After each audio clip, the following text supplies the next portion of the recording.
சமாதானம்.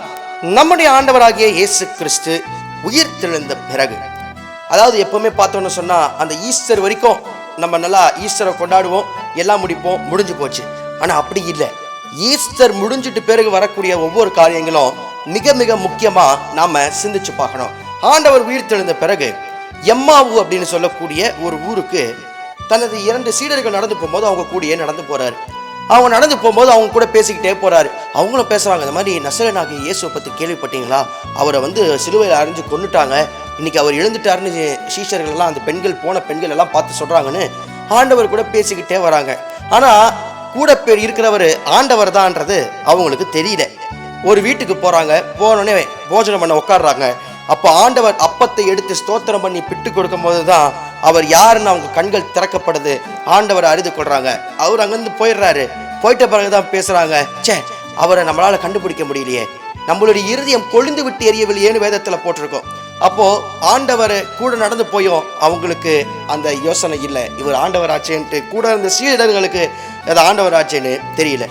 அப்புறம் ஒரு வீட்டுக்குள்ளாக இருந்த அவருடைய சீடர்களுக்கு அவர் காட்சி அளிக்கிறார்.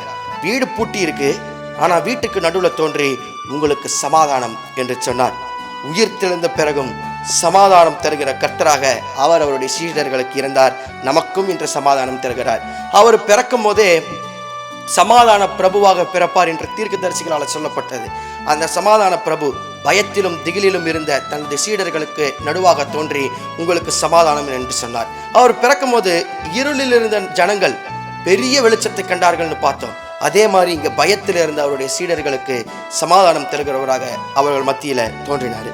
இன்னைக்கு நம்முடைய வாழ்க்கையிலும் அவர் நம்ம கூடயே தான் பயணிச்சுக்கிட்டு இருக்கிறாரு. ஆனா நாம ஆண்டவரை கண்டு கொள்கிறோமா?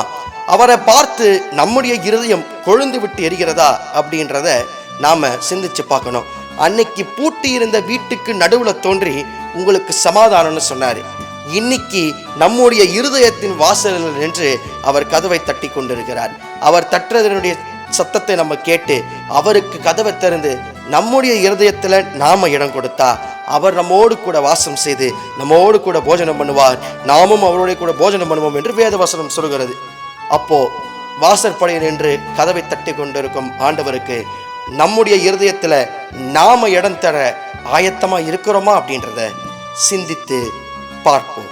வாசலண்டை நின்று ஆசையாய் தட்டும் நேசரேசுவுக்குள்ளுள்ளம் திறவாயோ, பாவியை ஒருபோதும் தள்ளாத நேசர் வாயென்று உன்னை அழைக்கிறாரே, பாவியை ஒருபோதும் தள்ளாத நேசர் வாயென்று உன்னை அழைக்கிறாரே.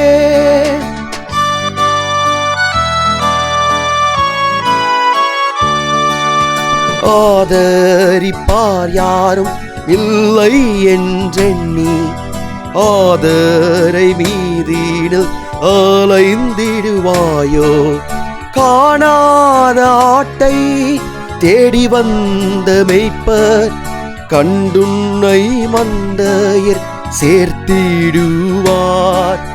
காணாத ஆட்டை தேடி வந்த மேய்ப்பர் கண்டுன்னை மந்தையர் சேர்த்திடுவார்.